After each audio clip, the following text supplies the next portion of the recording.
Serving Tampa Bay since 1954. The Heritage Station.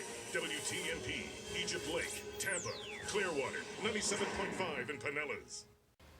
Alrighty, as Eddie Adams Jr. always says. Hello, boys and girls. Welcome to This Day in History from the Porch Talk Radio show on WTMP. I'm Tim Horton, the executive producer of the show. I'm the face you never see and the voice you rarely ever hear. Eddie Adams Jr.'s mom passed away this week, assuming you've heard by now.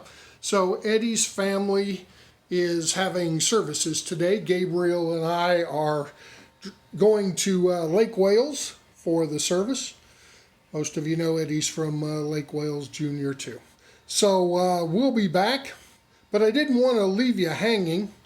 So I've done a This Day in History to fill in on our social media platforms. Don't want to leave an empty hole on the internet, goodness gracious. So, This Day in History on April the 10th, 1866, the American Society for the Prevention of Cruelty to Animals. You call it the ASPCA.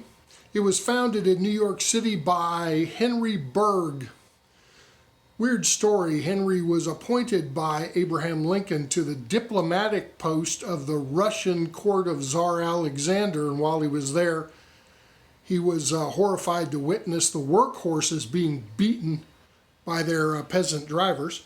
So en route back to America, he stopped through England and talked to the folks at the Royal Society for the Prevention of Cruelty to Animals in London, and was awakened with their determination. So when he got to New York City, he incorporated the ASPCA to exercise that power and generate public support. On this day in history, April the 10th, 1906, for our literate friends, O. Henry's The Gift of the Magi short story was published. It was the second short story collection. O. Henry was actually a pen name for a guy named William Sidney Porter.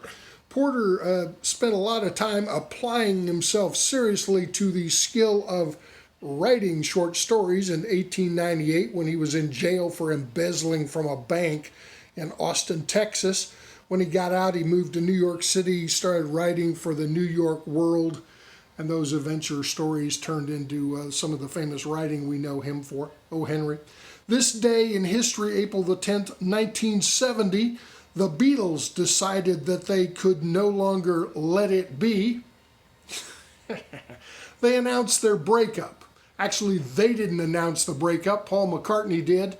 George, John, and Ringo were nowhere to be seen. On this day, the first color 3D film was debuted. It was a horror film, famous one, House of Wax with Vincent Price. You've probably seen it. In 1953, by the way, long before digital everything. On this day in history, April the 10th, 1865, another famous speech was given by a politician. You know how that goes. He said, after 4 years of arduous service marked by unsurpassed courage, fortitude of the Army of Northern Virginia, I have been compelled to yield to overwhelming numbers and resources.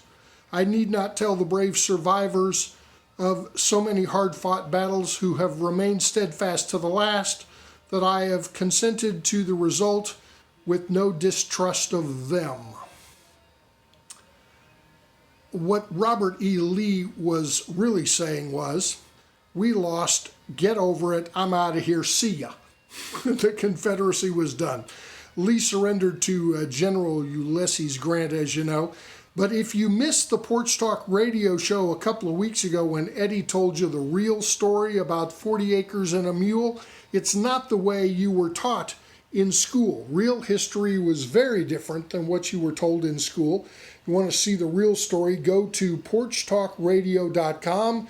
When you see the button that says watch past episodes, click it, because that's what you want to do, and watch the old episode labeled 40 Acres and a Mule. This day in history, April the 10th, 1948, the World Health Organization was founded by the United Nations, and they've been pandering to one politician or another ever since. April the 10th of 1969, the internet's symbolic birthday happened.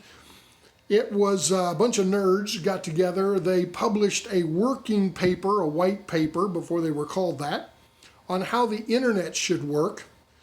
And then later on, an old woman in a TV commercial would explain to them that that's not how this works, that's not how any of this works. Today was singer Billie Holiday's birthday. I might stick a clip in from Billie Holiday. Also, James Bowie, you know him as Jim Bowie because of that knife he made famous. Some drama involving a bunch of Mexican soldiers at a mud hut in San Antonio, Texas comes up every once in a while too. They had some drama at a church we all call the Alamo. One for the politicians, April the 10th is the birthday, 1903, for Claire Booth Luce. So was it the birthday for Harry Morgan, depending on how old you are. Harry Morgan, you know him as Sergeant Friday, or Colonel Potter from the TV show MASH. Another TV guy, Chuck Connors from the Rifleman TV show. You really got to be old to get both of those, by the way.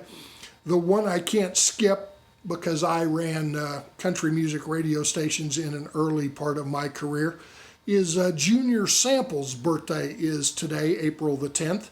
He was the big boy from TV show Hee Haw. And he wasn't acting. I met him many, many times when I was around the Grand Ole Opry and radio in Nashville during that part of my life. He was just a big boy, ball of fun dude.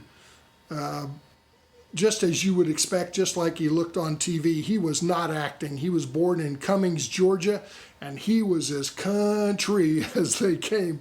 Speaking of radio and songs you hear on the radio, Bobby Smith's birthday is today, April the 10th. He was a radio side voice for the R&B guys, the Spinners. Ken Giffrey Jr., the baseball star's birthday. Steven Seagal, the TV tough guy's birthday is today. Orlando Jones, Kenny Lattimore are on the list too, as is Carl Williams, past of the Tampa Bay Buccaneers. So there you go, this day in history, April the 10th, the album version, for those who get that joke. The regular flavor of Porch Talk Radio is back next Saturday for you to enjoy. Eddie Adams Jr., Gabriel Phillips will be back. I'm the other guy, Tim Horton, the producer of the show that you rarely hear from. We love you, Tampa Bay, as Eddie always says. We really do. And we hope you'll follow us on Facebook and on LinkedIn and catch up on any past episodes you missed on porchtalkradio.com. Thanks. Bye.